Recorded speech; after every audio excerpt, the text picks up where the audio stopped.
미국에서도 업자들끼리도 오히려 네블라가 전신이다. 아스널의 하이로우 머신이에요. 유텍의 하이로우랑 거의 형태가 유사해요. 중국 유텍처럼 맥스펌프 공장에서 그냥 찍어낸 머신 아니냐라고 생각할 수 있는데, 이 프레임의 두께의 중요성과 처음으로 제일 많이 알린 브랜드가 또 아스널이기도 해요. 좀 더 쫀쫀한 절감을 원하시는 분들한테는 좋은 머신은 아니에요. 이것도 지금 보시면 좀 더 흔들려요. 이 4DX 라인 같은 경우는 일반인들도 근비대를 위해서 누구나 쉽게 도전할 수 있는 머신을 만든 것 같아요. 내 몸과 맞지 않다 싶으면 그 머신은 남들이 1황이라고 해도 나한테는 좋은 머신은 아닌 거예요. 안녕하세요, 잠백입니다. 오늘은 아스널 스트렝스 전시장에 나왔어요.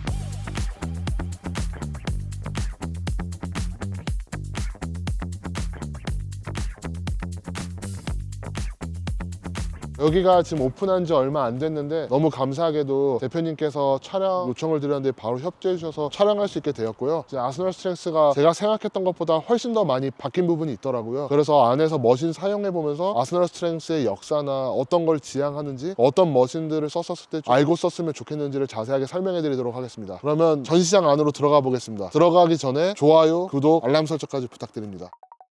지금 저희가 전시장 안으로 들어왔는데요. 여기가 단순히 전시장만 쓰이는 게 아니라 대관으로도 이용한다고 하더라고요. 촬영이 있거나 팀끼리 모여서 운동을 하고 싶을 때 오시면 너무 좋을 것 같아요. 그리고 지금 거의 볼 수 없는 아스널 신형 머신들, 그리고 변경된 기존 리로디드 머신들이 있기 때문에 한번 여기 대관으로서 와보시는 것도 저는 너무너무 좋을 것 같습니다. 일단 오늘은 아스널 스트렝스 머신에 대해서 설명드리기 전에 제가 아스널 스트렝스에 대해서 굉장히 높게 평가하는 부분이 있어요. 아스널 스트렝스가 창립한 게 한 2010년 초중반으로 알고 있어요. 근데 아스널 스트렝스를 이제 만드신 대표자께서 원래는 미국에 있는 대형 머신 회사에서 영업직으로 이제 이사로서 일을 하시다가 과거 올드스쿨에 약간 직결감 있고 무게감 있고 타격감 있는 과거 머신들이 좀 그리워진 거예요. 왜냐하면 우리가 8, 90년도 동안만 하더라도 이 머신들 대부분이 다 그냥 보디빌딩에 최적화된 머신들이 사실 많았어요. 그러니까 사용자의 편의나 그리고 만족도, 경험, 일반인들이 쓰는 것보다는 오로지 근육에 걸리는 느낌을 위주로 생각하는 머신들이 지배적인 시대가 있었거든요. 근데 점점 시간이 지나면서 디자인이나 생산 효율이나 사람들이 썼을 때 안전하고 정말 많은 사람들이 만족감을 줄 수 있는 머신으로서의 브랜드들이 더 시장에서 주목받다 보니까 하드코어 머신들이 한 2010년대만 하더라도 중고에서 제대로 가치 평가도 못 받고요. 잘 쓰이지도 않는 시절이 있었어요. 근데 이분 때문에 보디빌딩에 있어서 직결감 있고 타격감 있는 머신들이 유행을 만들었다고 볼 수 있거든요. 그래서 지금 이 아스널 같은 경우를 얘기할 때 미국에서도 업자들끼리도 오히려 네블라가 전신이다라고 표현하는 분이 많아요. 그냥 과거 90년대 보디빌딩한 약간 하드코어한 머신을 만들던 전설적인 브랜드가 네블라라는 회사였는데, 그 회사가 아쉽게도 대중성이 없어요. 그 당시에도 뭐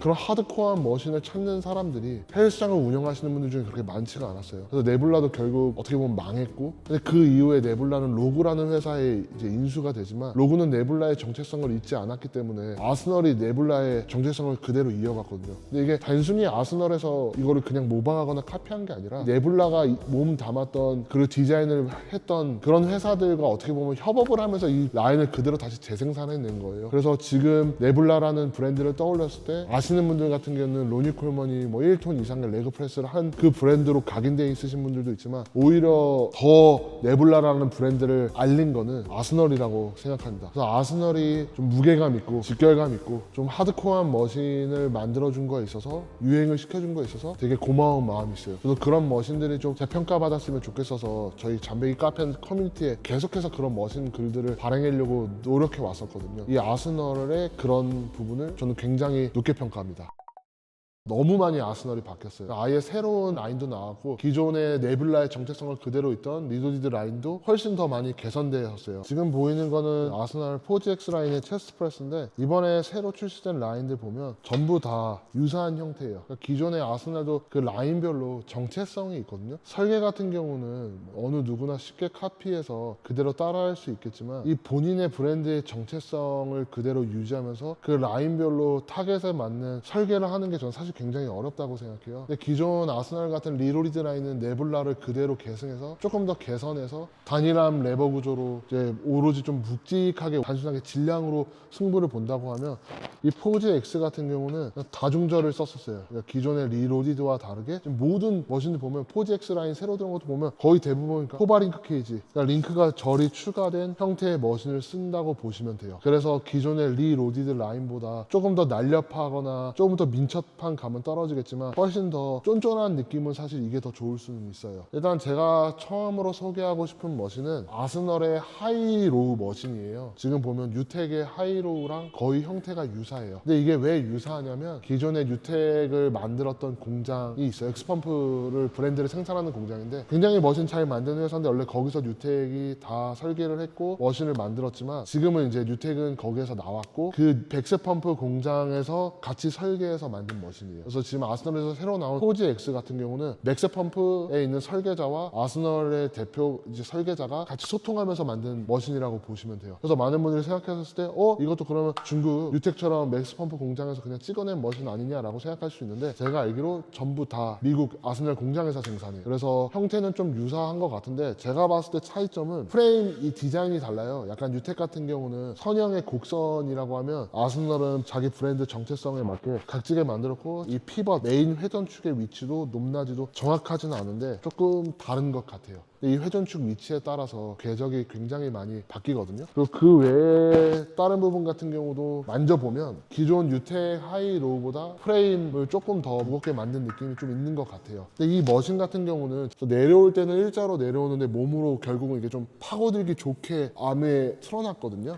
근데 이 머신이 굉장히 인기가 많은 게 하이로우라고 해서 뭐 광배만 쓴다던가 등 안쪽만 쓴다던가 등 상부만 쓴다던가 이런 건 아니지만 이거를 풀다운 목적으로 오로지 광배 타기 위한 목적으로 프로 선수들이 많이 써요. 이거를 가장 적극적으로 사용하는 선수가 마이클 소머펠드라고 해서 클래식 피지크에 거의 완전 최고의 정상급에 있는 선수인데 그 선수가 정말 이해도 높게 잘 쓴다고 생각하는 게 뭐냐면 본인이 유테 하이로우 머신을 쓸 때 광배 타겟해서 쓰려고 하면 최대한 시트에서 좀 멀어진 상태에서 당긴다고 했거든요. 왜 그렇게 해야 되냐면요. 포지션을 뒤로 많이 가져가면 가져갈수록요. 이 궤적이 몸으로 파고들지 않아요. 아래로 당겨져요. 근데 이거를 점점 몸에 안에 넣는 순간요. 이렇게 몸 안쪽으로 깊게 파고 들어갈 수밖에 없거든요. 근데 이렇게 뒤로 가서 당기게 되면 팔을 몸통에 붙이는 역할에만 굉장히 충실할 수 있어요. 그래서 마이클 소머펠드 같은 경우는 광배근 목적으로서 최고의 머신이라고 극찬하기도 했었어요. 근데 원래 이 머신의 기본 형태 자체는 그립을 보면 광배도 쓰고 하지만 자연스럽게 몸 쪽으로 살짝 들어오는 궤적을 지향하는데 이렇게 좀 더 뒤쪽에 나와서 쓰면 조금 더 광배 포커스로 맞출 수 있다는 걸 말씀드리고 싶어요. 살짝만 뒤로 가서 당겨도 광배가 사용하기 되게 좋고 그냥 패드에 가깝게 붙여서 사용하면 하이로우로 사용하기 되게 적합한 궤적인 것 같아요. 그리고 또 이거 특징을 보면 이것도 상향식 궤적이에요. 그러니까 상향식 정한곡선을 가지고 있어요. 원래 아스널 같은 경우는 단일함 구조를 추종하거든요. 새로 나온 포지 X 같은 경우는 이 입력이랑 출력 값을 나눠놨어요. 그러니까 원판이 움직이는 축이랑 내가 실제로 이거를 구동시키는 축이 두 가지로 나눠져 있거든요. 그래서 이 원판을 움직이는 축을 기준으로 봐야 되는데 수평이 아니라 이게 살짝 한 45도 정도로 내려왔어요. 그러면 어떤 현상이 발생하냐면요. 처음 시작 구간이 가벼워요. 그리고 점점 올라오면서 이 90도를 딱 넘어가는 순간 이때가 무겁거든요. 그러니까 이거 같은 경우는 지금 이렇게 당겼었을 때 내 몸에 가까워졌었을 때 더 무거운 머신이에요. 그러니까 신장성에서는 가볍고 단축성 몸에서 점점점 가까워지면 가까워질수록 무거운 머신이거든요. 그러면 사실 이거는 정한 곡선만 보면 힘의 곡선의 분포만 보면 광배근에 적합한 머신은 아니에요. 왜냐하면 이전에 설명드렸다시피 광배근 같은 경우는 길이 장력 변화를 보면 오히려 늘어난 상태에서 힘을 더 쓰기 좋은 구조이고 그리고 요즘 보디빌딩 운동 추세가 신장성에 많이 포커스를 맞춰요. 길게 늘어난 구간에서의 반복을 힘 쓰는 걸 굉장히 중요하게 생각해요. 그게 훨씬 더 근비대에 좋다고들 생각하고 있고 물론 이거는 과학적으로는 약간 좀 모순이 있어요. 그러니까 저는 단축성이나 신장성이나 근비대에 있어서는 그냥 똑같이 반반 중요하다고 생각하는데 신장성이 더 근비대에 좋다고 생각하는 경우도 있고 또 하나 같은 경우는 우리가 운동을 하는 양상에 따라서 근육 모양의 양상이 바뀔 수도 있어요. 이미 유전적으로 부모님한테 받은 근육의 모양은요 절대 바꿀 수가 없어요. 우리가 어떤 형태로 운동을 하냐에 따라서 이 발전 형태의 양상은 바뀔 수가 있어요. 근데 신장성으로 길게 늘리는 운동을 하면 더 근육이 길게 붙는다라는 생각들을 하고 있는 것 같아요. 그래서 실제로 그런 표현들을 하거든요. 그거는 저는 이제 선수들의 언어라고 생각해요. 어떻게 보면 과학적인 언어로서는 부정확할 수 있는데 선수 선수들이 현장에서 하는 언어도 과학에서 보다도 더 중요한 부분이라고 사실 저는 생각해요. 그래서 신장성에 포커스를 맞추지만 이거는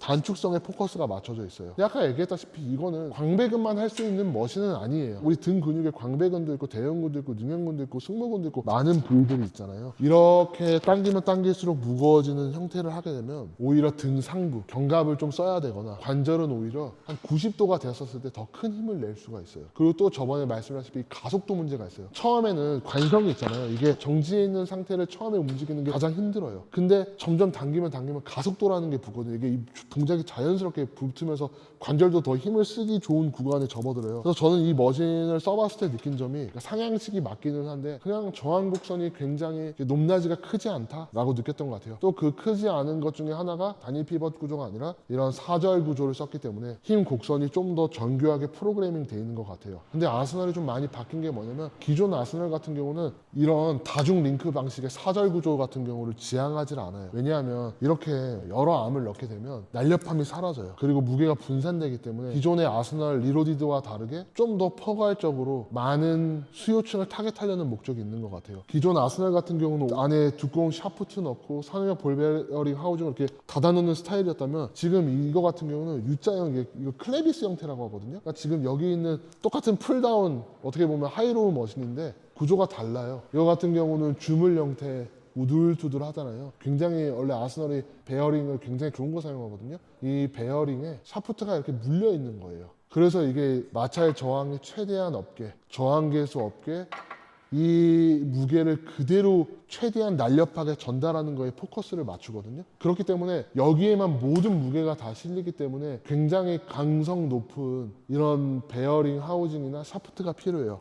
근데 지금 이런 형태 같은 경우는 사실 저거에 비하면 저가형이에요. 여기도 뭐 안에 베어링이랑 샤프트가 들어있긴 하지만 저것에 비해서는 조금 내구성이나 성능적인 부분이 약간 떨어질 수 있어요. 근데 그러면 이 머신이 저거에 비해서 훨씬 더 싸게 만들고 안 좋은 머신이냐라고 하면 그렇게 말할 수 없는 게 뭐냐면요. 저것 같은 경우는 무게를 딱 하나의 축에서 다 받아내잖아요. 지금 이거 같은 경우는 나눠져 있어요. 여기에도 있고 축이 여기에도 있고 여기에도 달려서 지금 여기에도 볼 형태 조인트가 로지입 조인트가 여기에도 있어서 총 4개의 부분이 어떻게 보면 분산해 주는 거예요. 그렇기 때문에 여기가 굳이 막 비싸게 볼베어링 하우징 플랜지를 좋은 걸 넣고 할 필요 없이 이 형태 하나로도 충분히 내구성이나 성능적인 부분에 있어서 딸리지 않게 쓸 수 있어요. 그리고 저렇게 단일 암형 측이 날렵하고 타격감 있고 직결감이 있을지 모르겠지만 또 이렇게 다양한 포바링크 케이지를 쓰는 방식들이 어떻게 보면 더 쫀쫀해요. 저항이 어디 구간에서도 이렇게 훅훅 날렵하지 않게 되게 묵직하게 쫀쫀하게 잡아준다는 느낌이 이게 기계적 개입이 많기 때문에 훨씬 느낌이 좋아요. 그리고 이 클레비스 타이 같은 경우는 되게 이렇게 잘 흔들려요. 그게 제가 살짝만 이렇게 흔들어도 이렇게 흔들려요. 근데 이거 같은 경우는 되게 관리가 쉬운 게 그냥 조여주기만 하면 돼요. 예전에 파나타 같은 경우는 디자인 통일성과 고급성을 지향하기 때문에 이거 다 프레임 일체형으로 해가지고 CNC 공법, 그러니까 정밀 내밀 가공해가지고 베어링을 아예 막 이입해서 프레임 안에 일체형으로 넣어버리는 형태거든요. 근데 이런 조립식 같은 경우는 이런 횡 방향 관차에 굉장히 이점이 많아요. 이거 조이기만 하면 잡혀요. 대신 이거는 단점이 위아래 상하 단차에 있어서는 조금 안 좋은 점이 있는데 이거는 사절 구조가 위아래를 완벽하게 받아주기 때문에 그 부분은 제가 봐서는 조금 걱정할 문제는 아닌 것 같아요. 이게 단일 축이었었으면 아마 운동을 했었을 때 굉장히 많이 불필요한 유격이 발생했을 거예요. 근데 이거 같은 경우는 얘가 조금 흔들려도요 여기서 잡고 자기 정렬을 해요. 이런 여러 절을 썼을 때의 장점이거든요. 그래서 이게 어떻게 보면 생산원가를 낮춘 설계일 줄 모르시라도 오히려 이게 더 효율적이고 또 전혀 문제없다? 한번 써보시면 좋을 것 같아요. 그 다음으로 소개해드릴 머신은 아스널 시티드로우예요. 이건 아마 지금 국내에서도 굉장히 인기 많은 모델이고 많은 헬스장에 있는 머신으로 알고 있어요. 그러니까 이거는 아스널이 시작할 때부터 있었던 머신이거든요. 그래서 여기 보시면 주물형 플랜지 볼 베어링 하우징이 있어요. 그 샤프트도 보면 엄청 두껍고 이게 딱 가운데에 있는 형태거든요. 그리고 단일암 레버예요. 이 암 하나에 원판도 꽂고 내가 손잡이로서 당길 수 있는. 그래서 지금 이 머신 같은 경우에 보면 굉장히 날렵해요. 저는 개인적으로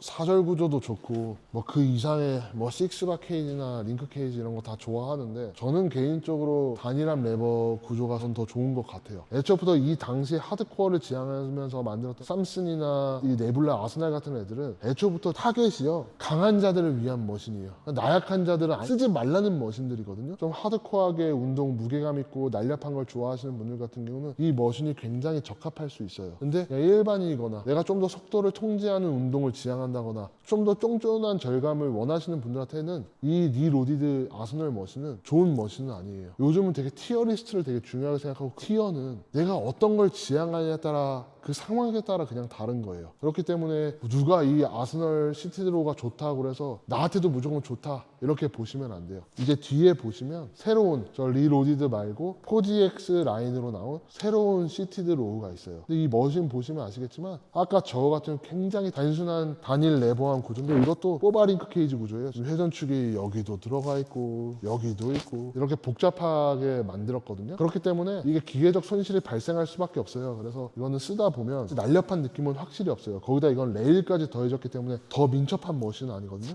그리고 이건 또 많이 달라진 게, 제가 아스널에서 유일하게 조금 답답했던 부분이 뭐냐면요, 이거를 텔레스코픽이라고 해요. 핀처럼 이걸 이렇게 뺐다 꽂았다 하는 형식이잖아요. 근데 이거 같은 경우가 어떤 단점이 있냐면요, 오래 쓰다 보면요 유격이 너무 많이 발생해요. 시간이 지나게 되면 너무 많이 흔들려요. 플라스틱이 깨지는 경우도 있고요. 왜냐면 또 우리 헬스하시는 형님들께서 팍팍 던지거나 내려놓는 경향들이 있거든요. 특히 시트가 움직이게 되면, 코어가 움직이게 되면 저 답 없다고 생각하거든요. 물론 머신을 잘 이해하고 쓰시는 분들 같은 경우는 그 흔들림에서도 고정해서 쓰시기도 하고 신경 안 쓰시고 쓰시겠지만, 지금 이거는 바뀌었어요. 이걸 렛치 시스템이라고 해요. 훨씬 더 사용자가 다양한 높낮이 조절하기도 편하고요. 유격 발생이 거의 없어요. 근데 지금 다시 리로디드 라인 들어가면 이거는 이제 거의 사용감 없는 머신이기 때문에 그럴 일은 없겠지만, 이것도 지금 보시면 좀 더 흔들려요. 많은 사람이 생각해서 이거 잘못된 거 아니냐 하실 수 있는데, 그런 사람들은 이 머신을 사시면 안 돼요. 여기서도 어느 정도 소비자분들, 관장님들의 의견을 줄여서 지금 보면 플라스틱 들어갔네 이거. 지금 여기는 덜 흔들잖아요. 이렇게 함으로써 유격을 어느 정도는 잡아주지만 유격이 완전히 발생할 수 없는 머신은 아니에요. 근데 이 머신 자체는 애초부터 하드코어하고 날렵하고 막 움직이면서 쓰는 머신이기 때문에 이런 부분이 마음에 안 든다고 그러면 좀 더 사용하기 편한 머신들을 쓰시거나 구매하는 게 저는 맞다고 생각해요. 그리고 다시 리로디드에서 포지 X로 돌아왔어요. 이것 같은 경우 제가 좀 많이 놀랐던 게 뭐냐면, 로즈입 조인트,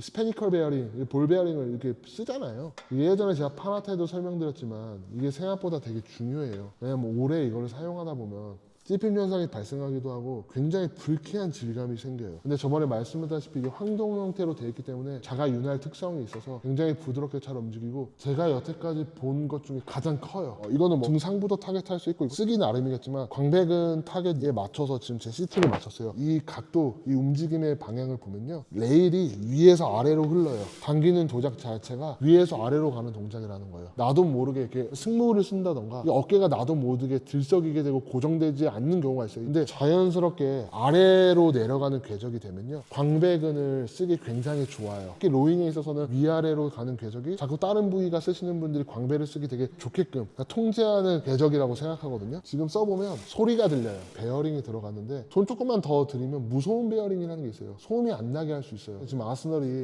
이렇게 인풋을 많이 투여하고 돈을 아끼기 위해서 일부러 소음 나는 베어링을 넣은 게 아니라요, 일부러 이 소리를 느끼게 하려는 거예요. 예전에 제가 짐박스에서 체인 드리븐 형태의, 과거는 다 체인 방식으로 구동을 했거든요. 옛날 올드스쿨을 지향하는 분들의 묘미가 뭐냐면, 그 체인이 오래 쓰다 보면 때랑 그런 먼지들이 끼면 특유의 체인 굴러가는 질감이 느껴질 때가 있어요. 그게 오히려 이런 소리가 내가 속도 템포 조절을 하거나 근육에 거는 거에 있어서 마인드머슬 커넥션이 저는 더 좋다고 생각해요. 그래서 이거는 일부러 소리가 나는 레일 베어링을 사용한 것 같고요. 그리고 또 여기서 이 레일 자체가 팩스쿼트나 레그 프레스와 동일하게 이 레일을 따라 움직이는 거예요. 그러면 왜 이렇게 복잡하게 만들었을까를 봐야 되는데요, 레그 프레스나 헥스쿼트 같이 35도, 45도, 50도 이렇게 움직이는 머신들 같은 경우는 중력을 충분히 이용을 할 수가 있어요. 그래서 여기 부분에만 원판을 껴도요, 충분히 무게가 그대로 전달이 잘 되거든요. 근데 지금 이렇게 거의 수평에 가까운 레일을 움직이다 보면요, 여기에 충분한 무게를 꽂아도요, 무게가 충분히 전달이 안 될 수도 있어요. 그리고 이걸 레일에서 단순하게 이런 리니어 형태의 원판을 꽂았을 때 힘곡선의 단점이 뭐냐면요, 저항곡선을 내가 절대 프로그래밍을 할 수 없는데, 지금 이거 같은 경우 일부러 이런 복잡한 구조로 만들어가지고 이 무게를 이 레일 시스템으로 전달하는 방향으로 만들었어요. 근데 여기가 회전축이 있잖아요. 이것도 당기면 당길수록 무거워지는 형태예요. 그러니까 오히려 시작 구간은 가볍고 암이 점점 수평에 왔었을 때 더 무거워지는 형태예요. 리니어가 주는 직선의 움직임을 약간 좀 직결감을 주고 싶으면서 힘 곡선을 프로그래밍 하고 싶다 보니까 이런 좀 복잡한 방식을 선택한 것 같아요. 이거 같은 경우는 초보자부터 상급자까지도 근육의 긴장감을 놓치지 않고 쓰기에는 그냥 정말 좋은 머신이다. 그리고 제가 로우를 하나 더 찍게 될 줄 몰랐는데 포바링크 케이지예요. 입력값이랑 출력값이 분리되어 있잖아요. 이 당기는 암은 축이 여기 아래에 연결돼서 당기는데 이 원판을 움직이는 축은 또 여기에 연결돼 있어서 이거를 이 링크로 동기화해 준 거예요. 바디마스터가 이거를 아마 처음으로 했을 거고, 그리고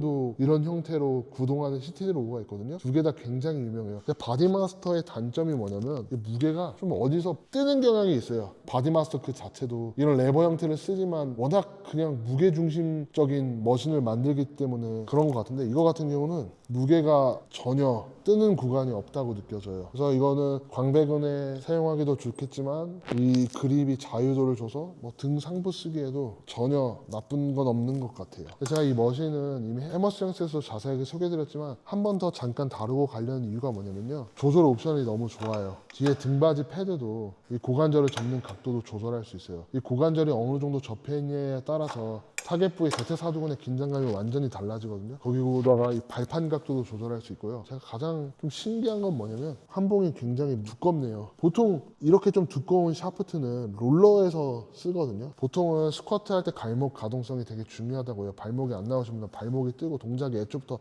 잘 안 나오거든요. 근데 이거 진짜 편한 게 뭐냐면 이렇게 고관절이 살짝 접어진 상태에서 시작하면 발목 가동성이 안 나와도 동작 가동 범위가 훨씬 더 나오기가 좀 유리해요. 이것도 한 번쯤 사용해 보시면 좋을 것 같아요. 그 다음 제가 좋아하는 피벗 레그 프레스를 한번 소개해 보려고 해요. 이 피벗 레그 프레스를 소개하기 전에 아스널의 정체성에 대해서 설명을 못 드린 게 있어요. 한국에서 아스널이 유행시킨 단어가 있어요. 외국에서는 T라는 표현을 안 써요. 그러니까 한국에서 이거를 OT라고 표현하는데 외국에서 보통 11게이지를 많이 써요. 아스널은 머신에 따라 위치에 따라 조금씩 다르지만 보통 7게이지를 써요. 근데 한국에서는 OT라고 표현을 하더라고요. 이 프레임의 두께의 중요성과 이런 개념도 있구나라는 걸 처음으로 제일 많이 알린 브랜드가 또 아스널이기도 해요. 이거 같은 경우는 일단 이걸 이렇게 빼면 좌우가 독립적으로 움직여요. 이거는 무게가 가벼운 건 아닌데요, 처음 시작부터 누구나 쓰기 좋은 무게예요. 발판 위치에 따라서 힙을 타겟할 수도 있고 대퇴사두근을 타겟할 수도 있을 것 같은데 생각보다 되게 하드코어할 줄 알았거든요. 근데 막 엄청 하드코어한 느낌은 없어요. 그래서 누구나 쓰기 좋은 수평형 레그 프레스라고 보시면 될 것 같습니다. 지금 이것 같은 경우는 굉장히 유명한 회사가 있어요. 그게 이제 이걸 처음으로 만들었던 회사가 킹 스트렝스라고 해서 이 아스널, 그러니까 네블라와 거의 결을 같이 하는 과거 올드스쿨과 하드코어한 느낌, 그리고 리니어의 직선형의 약간 타격감 있는 걸 선호하는 그런 브랜드가 있어요. 그 브랜드 같은 경우는 처음으로 이런 리니어 형태의 숄더 프레스를 만들었어요. 근데 이게 처음에 참 힘든 게 뭐냐면요, 이 숄더 프레스 처음에 시작할 때 이 관성, 가만히 멈춰있는 물체를 움직이려고 했을 때 굉장히 많은 큰 힘을 필요로 하잖아요.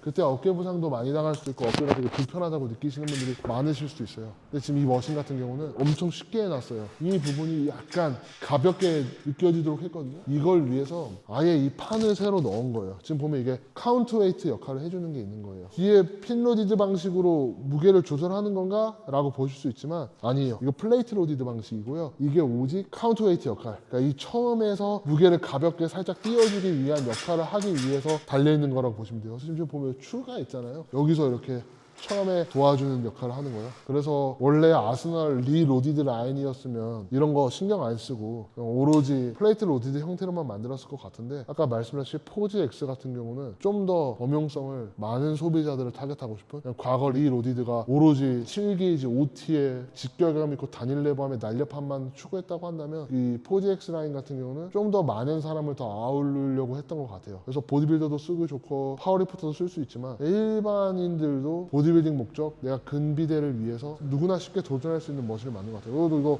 각도 조절도 되네요. 이게 생각보다 몸 크기에 있어서 되게 중요하거든요.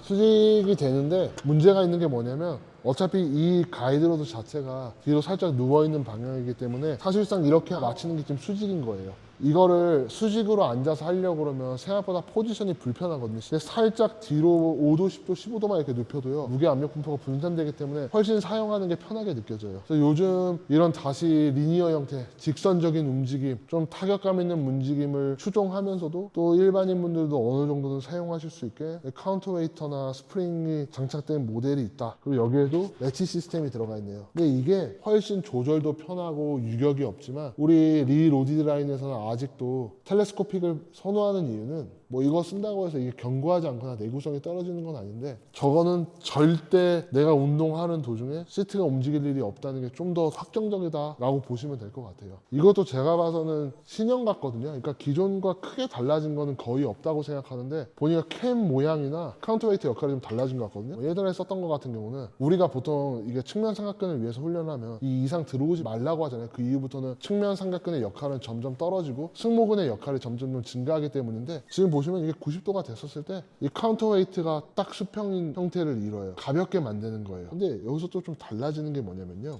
이 캠의 이 축 위치를 보면 여기서 지금 멀어져 있는 상태 있죠. 이 벨트가 감겨 있는 데 있잖아요. 멀어져 있잖아요. 여기서 더 무거워요. 가면 갈수록요 가까워지잖아요. 더 가벼워지는 거예요. 캠의 모양으로서도 이 부분에서부터 저항을 더 낮아지게 했지만, 이 카운터웨이터 역할도 더 본격화되면서 여기서 저항이 좀 더 떨어지게 한 거예요. 자연스럽게 여기 구간부터는 승모근이 점점 참여함으로써 점점 좀 저항을 줄이는 거죠. 이 구간에서는 앞으로 벌리는 동작에서는 저항을 높게 하고요. 그거 예전에 비해서는 좀 더 저항이 일관되게 유지되는 느낌이 강해요. 이 레터럴 레이즈라는 동작을 할 때 어떻게 해서는 승모근을 안 쓰려고 궤적을 변형시키거나 어깨를 억지로 이렇게 누르고 하려고 하세요. 근데 여러분, 이 팔이 2도 올라가려고 하면요, 무조건 견갑도요 1도 움직여야 돼요. 이거는 그냥 2대1 비율로 이렇게 움직이는 거는 이거는 그냥 신이 이렇게 만들어주신 구조기 때문에, 이거를 강제로 억지로 어깨 승모근을 안 쓰고 억지로 어깨를 막 눌러서 사이드 레터럴 레이즈를 하면 승모가 오히려 보상작용 때문에 더 쓰여요. 그래서 그냥 이런 덤벨이나 머신 쓰실 때 움직이면서 승모가 쓰는 거를 저는 의식 안 하셨으면 좋겠어요. 그냥 자연스러운 형태로 두시는 게 가장 좋아요. 그렇다고 해서 뭐 어깨를 들라 뭐 하라 이런 건 아니지만, 그냥 이렇게 고정시켜 놓은 상태에서 그냥 자연스럽게 팔 들어 올리시면서 자연스럽게 승모도 쓰인다고 보시면 될 것 같습니다.